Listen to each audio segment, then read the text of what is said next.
Sade, el silencio detrás de la canción. La voz de Sade es más que música, es una atmósfera.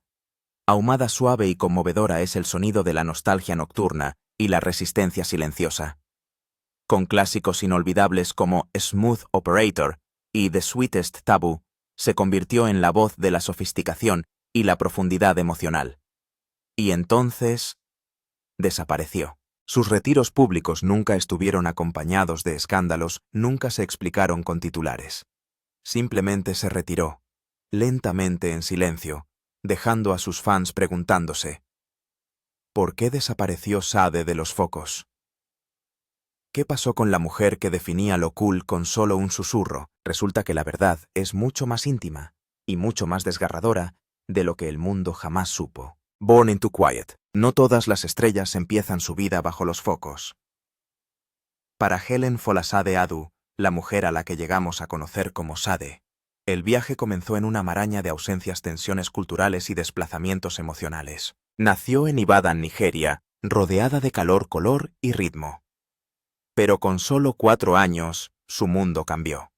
Sus padres se separaron y la enviaron con su madre y su hermano a Inglaterra, una tierra extranjera de cielos grises y rostros desconocidos. De repente, la vívida vida que había conocido desapareció, sustituida por el frío de las calles de Essex y la sutil alienación de ser otra.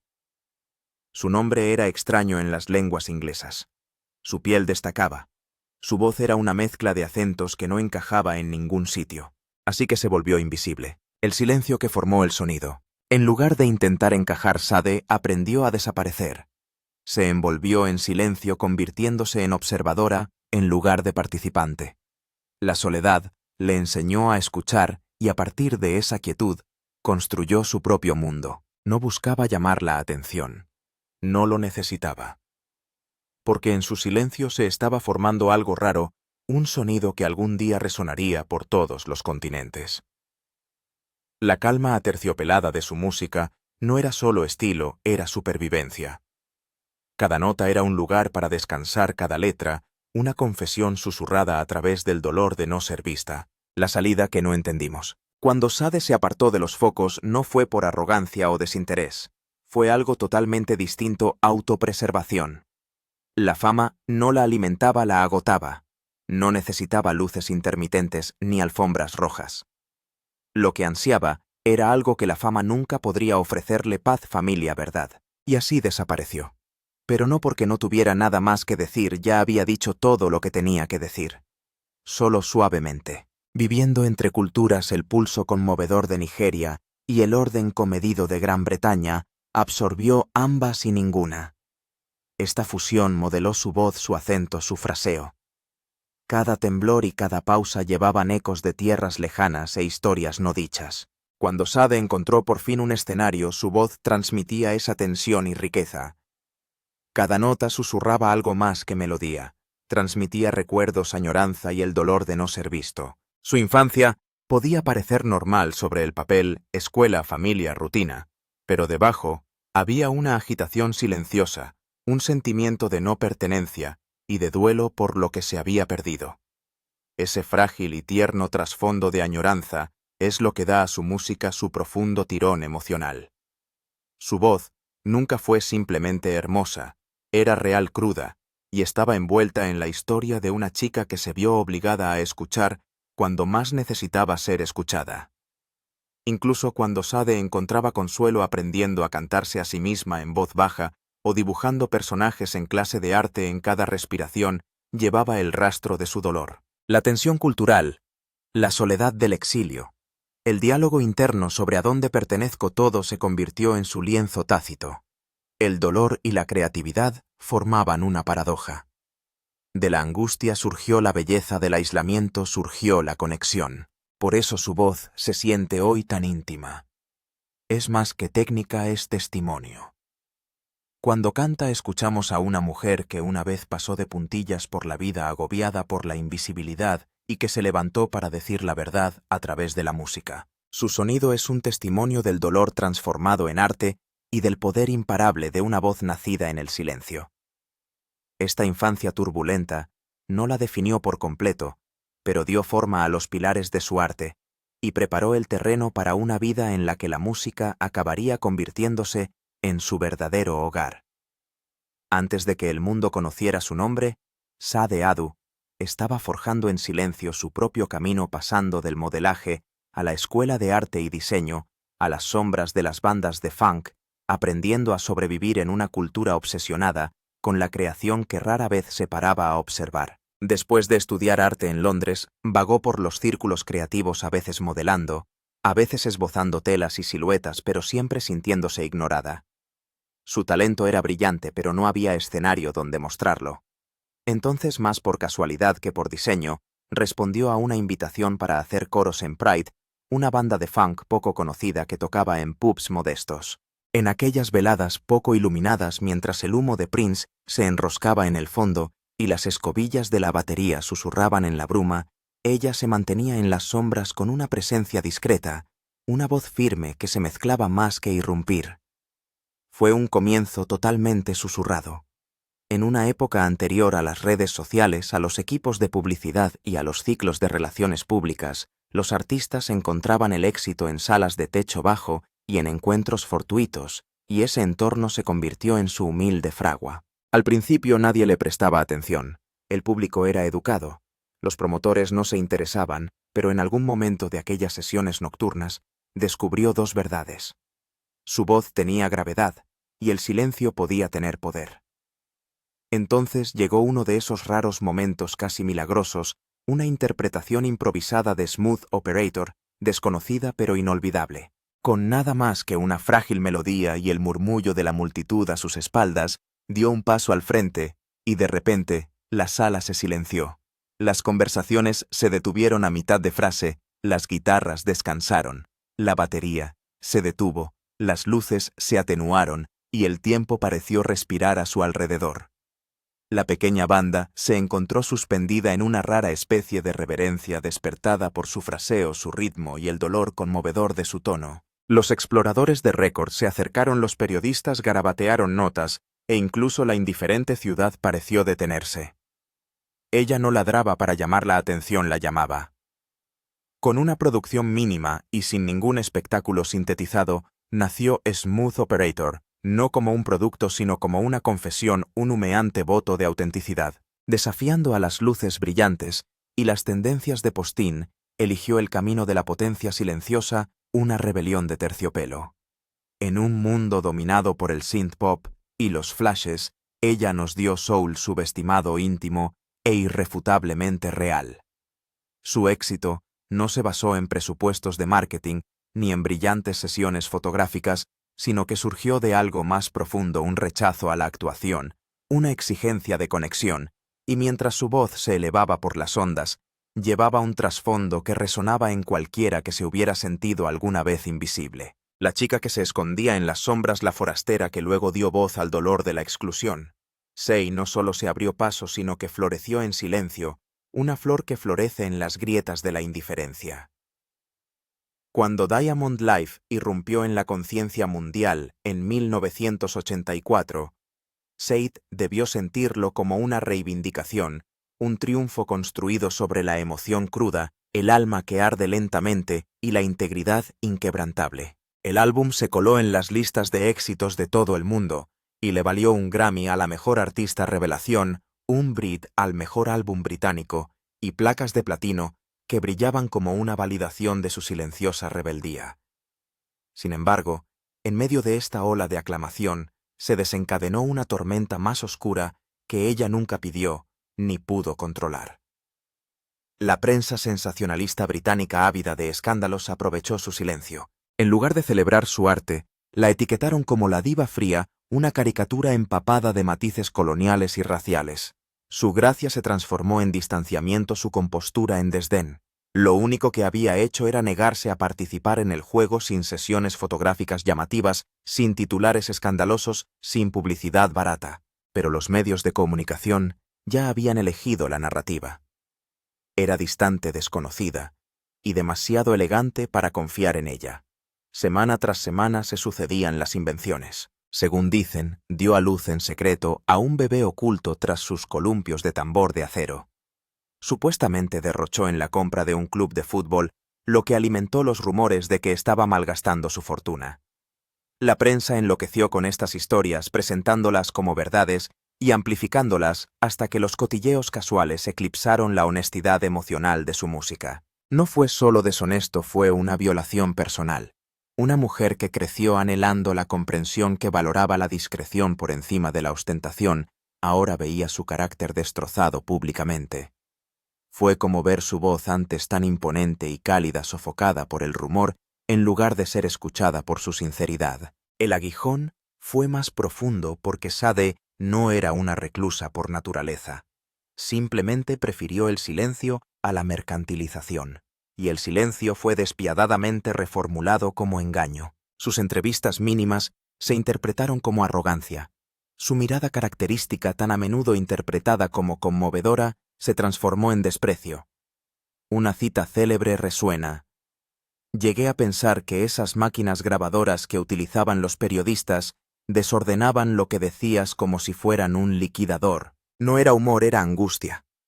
Después de luchar toda su vida por su voz y su lugar aquí, estaba arrastrando sus palabras por el barro.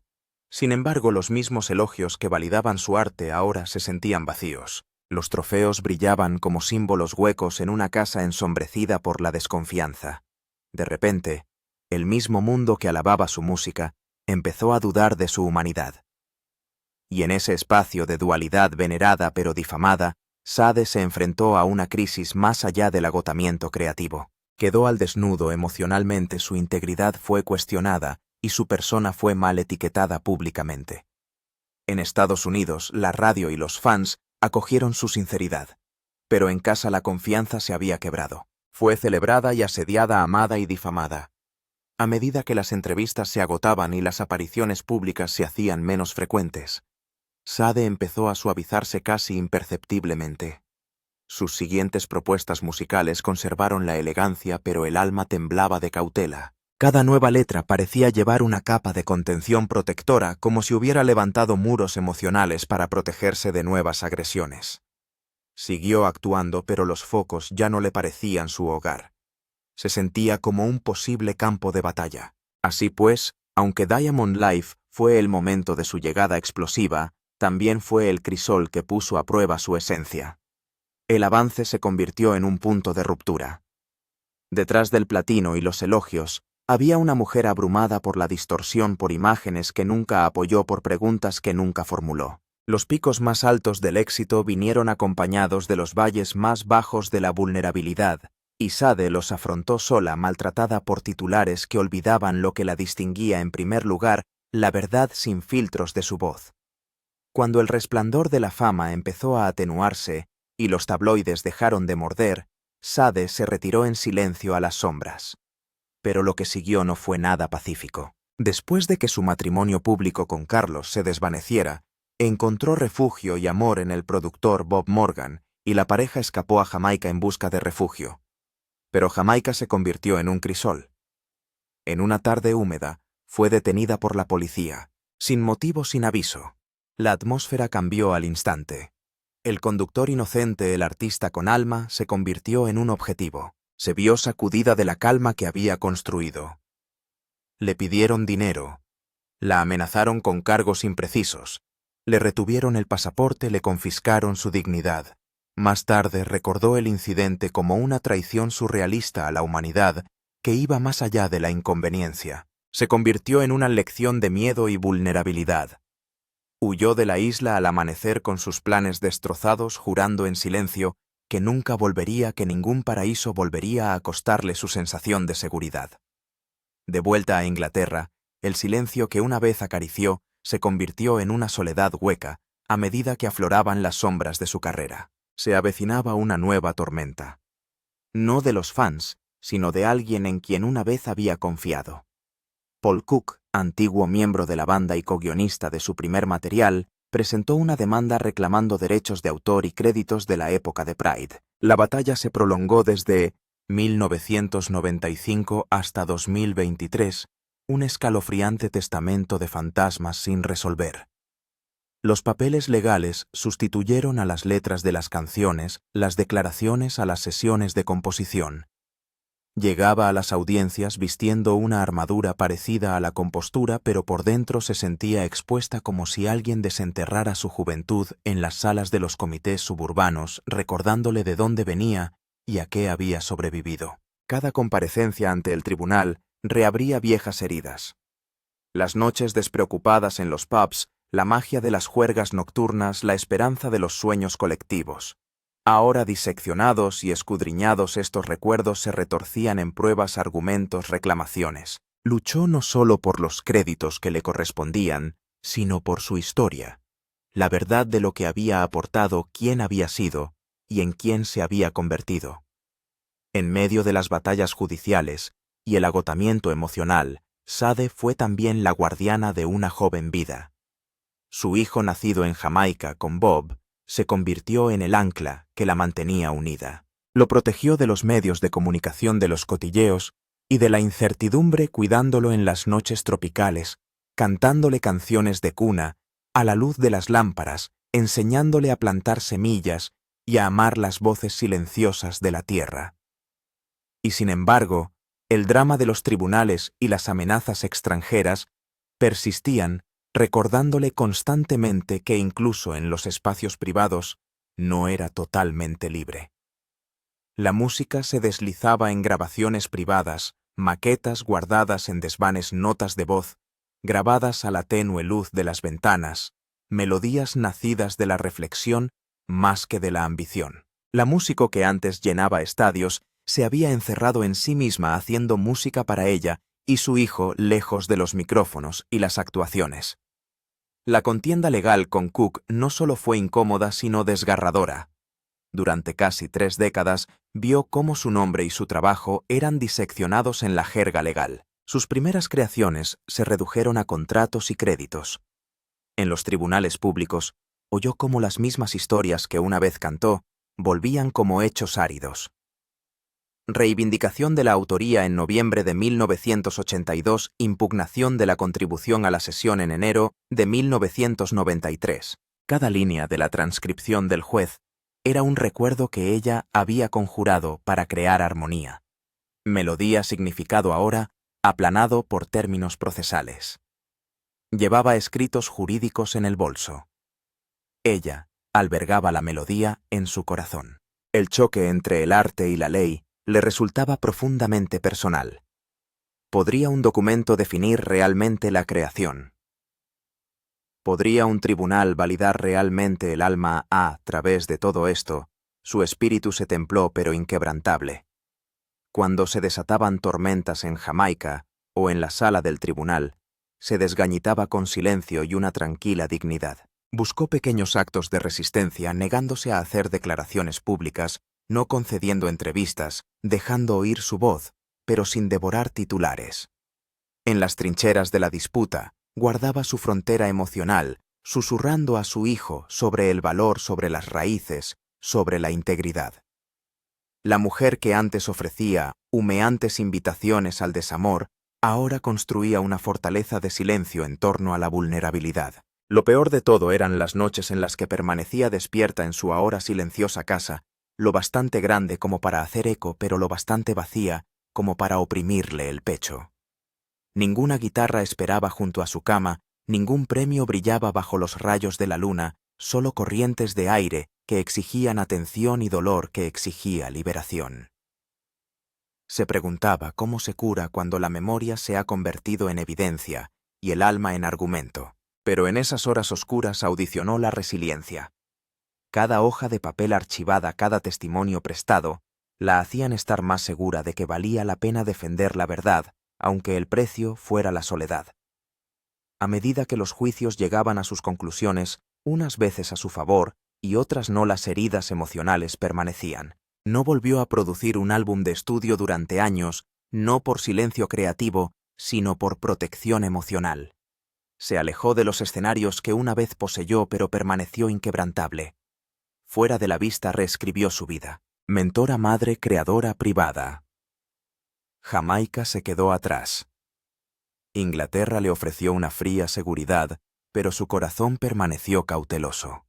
Salió de aquellos años con una fuerza silenciosa, comprendiendo que algunas cicatrices nunca desaparecen del todo, pero alimentan la supervivencia. Algunas voces aún tiemblan con los ecos de la sala del tribunal, otras tararean canciones de cuna cantadas para proteger a un niño. Cuando el mundo recuerda ahora a Sud, celebra su elegancia, su gracia conmovedora, sin conocer las noches que pasó temiendo a extraños uniformados o luchando por la autoría en salas estériles.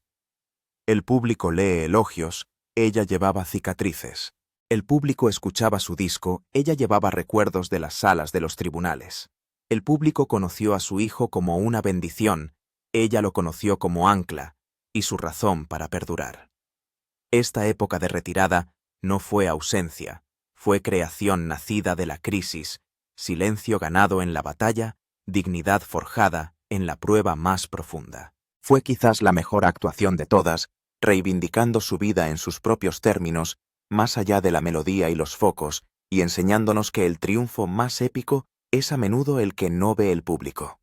Mientras el mundo especulaba sin cesar sobre la carrera de Sade, lo que de verdad consumía su corazón no era la música, sino la maternidad.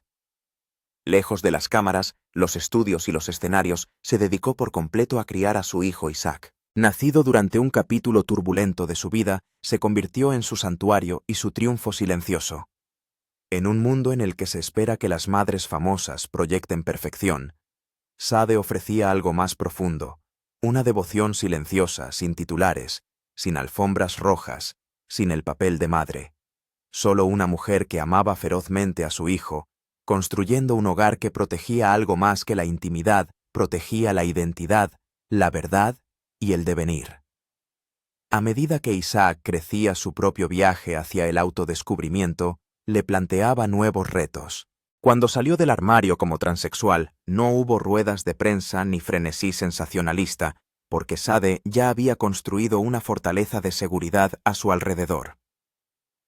No publicó afirmaciones públicas ni hizo grandes declaraciones de alianzas, sino que hizo lo que siempre había hecho: permanecer a su lado en silencio, con fuerza y con un amor inquebrantable. Se sentó con él en las clínicas, le cogió de la mano en las habitaciones de los hospitales, susurró fuerza a sus miedos mucho antes de que el mundo supiera a qué se enfrentaba. En los silenciosos pliegues de una vida privada, Sade se convirtió en algo más que ella se convirtió en un escudo. Más tarde Isaac rompería el silencio, no para hacerse notar, sino para expresar su gratitud. Mi madre lo dejó todo para estar a mi lado. Escribió en un post muy personal: ha sido el mayor apoyo de mi vida, no solo en mi transición, sino en todas las formas de crecimiento que he experimentado. Estas palabras tenían más peso que cualquier premio que Sade hubiera ganado. Revelaban a una mujer que había cambiado los aplausos por la protección, la fama por la fidelidad y las luces del escenario por las de la noche en una habitación tranquila donde su hijo aprendía a reconstruirse. Lo que lo hizo más notable fue lo invisible que se permitió volverse. Mientras que muchas personas de la opinión pública podrían haber utilizado esa historia para reparar su imagen o ganar prestigio social, Sade permaneció callada, no porque se avergonzara, sino porque creía que el viaje de su hijo solo podía contarlo él. Comprendió que el verdadero apoyo no consistía en ser visto, sino en aparecer una y otra vez, incluso cuando nadie estaba mirando. Su sacrificio no fue interpretativo, fue profundo. Y con ello no solo enseñó a su hijo, sino al mundo cómo es el amor incondicional. A puerta cerrada el viaje no estuvo exento de dolor. Hubo momentos de miedo, miedo por la seguridad de Isaac, miedo a la incomprensión, al rechazo de la sociedad. Había noches en vela en las que Sade repasaba cada conversación, cada elección, preguntándose si estaba haciendo lo suficiente, si estaba siendo lo suficiente. En esas horas no era un icono. Era una madre sentada sola en una cocina en penumbra, con el corazón dolorido no por su propio sufrimiento, sino porque cargaba con el dolor de su hijo como si fuera el suyo propio.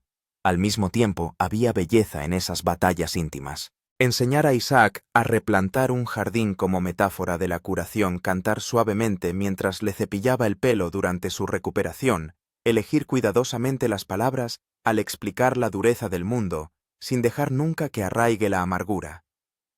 No eran gestos dramáticos. Eran actos cotidianos de amor que tendían un puente entre el dolor y el propósito. En su ausencia de la música, Sade estaba escribiendo su canción más importante, una sin melodía pero llena de significado.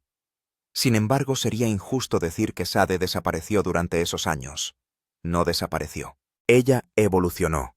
Se convirtió en una fuerza silenciosa de resistencia, su amor más fuerte que cualquier micrófono, su lealtad más fuerte que cualquier estribillo. Los fans se habrán preguntado por qué no hubo nuevos álbumes, ni giras, ni sencillos de regreso, pero la verdad era que Sade había elegido un legado diferente, no uno definido por los gráficos, sino por el carácter, no uno celebrado por los críticos, sino apreciado por un hijo que conocía el coste de llegar a ser y el poder de ser visto. Hoy, cuando Isaac se ha convertido en un hombre formado por la lucha y la gracia, no solo lleva el nombre de su madre, sino también los valores que ella vivió. Integridad, dulzura, fuerza en el silencio. Es en muchos sentidos su canción viva. Y Sade sigue siendo exactamente quien siempre ha sido: impasible ante las modas, imperturbable ante la fama, anclada en el amor. Puede que no escriba cartas abiertas ni conceda entrevistas, pero su historia habla a través de la vida que ha forjado. En el reino de las victorias silenciosas, la suya puede ser una de las mayores. Criar a un hijo no solo con amor, sino con liberación. Desaparecer del mundo no por derrota, sino desafiando su ruido. Y para volver no con fanfarrias, sino con un legado que susurra: así es el amor de verdad. Tras años de silencio, justo cuando el mundo empezaba a creer que Sade se había alejado definitivamente de la música, regresó no con un susurro, sino con una ola. En 2010 publicó Soldier of Love, una obra inquietante y decidida, que acalló todas las dudas sobre si aún lo tenía. La canción que da título al disco palpitaba de cruda emoción la característica mezcla de contención e intensidad de Sade. Su voz inmutable y pausada era como una carta abierta después de una década, cuyo contenido seguía siendo desgarradoramente relevante. El álbum se disparó a los primeros puestos de las listas de éxitos de varios países, le valió un Grammy y reavivó el fuego entre sus fans que lo esperaban desde hacía tiempo. Cuando se anunció la gira de acompañamiento, las entradas se agotaron en cuestión de horas. Los espectadores, muchos de ellos encanecidos por el paso del tiempo, acudieron no solo para asistir a un concierto, sino para comulgar con alguien que había marcado sus recuerdos y aliviado sus heridas. Y sin embargo, tan rápido como había aparecido, volvió a desaparecer. No hubo entrevistas de seguimiento, ni reediciones de lujo, ni declaraciones de despedida. Cuando se le preguntaba por sus prolongadas ausencias, se limitaba a decir: vivo en mi tiempo libre. Sin necesidad de explicaciones ni disculpas. Nunca había pertenecido al reloj de la industria. Siempre había seguido su propio ritmo tranquilo. Era a la vez un regreso y una retirada, un recordatorio de que incluso cuando Sade vuelve a la luz, no lo hace para reclamar relevancia, sino para expresar algo real, y luego retirarse para proteger ese espacio sagrado del ruido. Desde entonces, sus apariciones han sido tan escasas como siempre. Un tema suelto para la banda sonora de una película, un susurro de sesiones de estudio, que podrían o no producirse, pero nunca una tomadura de pelo, nunca un truco. La fama ya no tiene valor para ella, quizá nunca lo hizo. Resurgió no para cambiar de marca o relanzarse, sino para afirmar una simple verdad. El arte, cuando es real, no pide atención, llega cuando debe y desaparece sin explicación, como siempre ha hecho ella. Hoy en día, Sade vive lejos de las luces brillantes de su antigua fama, escondida en la tranquila campiña de Gloucestershire, Inglaterra. Su casa, una granja abandonada y restaurada con esmero, es ahora su santuario, un espacio lleno no de premios y discos de oro, sino de paz, tierra y alma. Comparte esta vida con su pareja de toda la vida, Ian Watts, ex marín real, y sus leales perros. No hay cámaras, ni comunicados de prensa, ni actualizaciones en las redes sociales.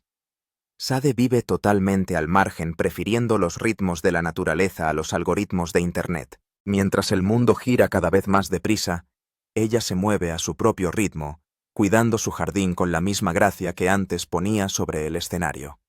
Los vecinos la han visto de vez en cuando caminando por campos neblinosos con el perro a su lado y la cabeza ligeramente inclinada como si escuchara a la tierra.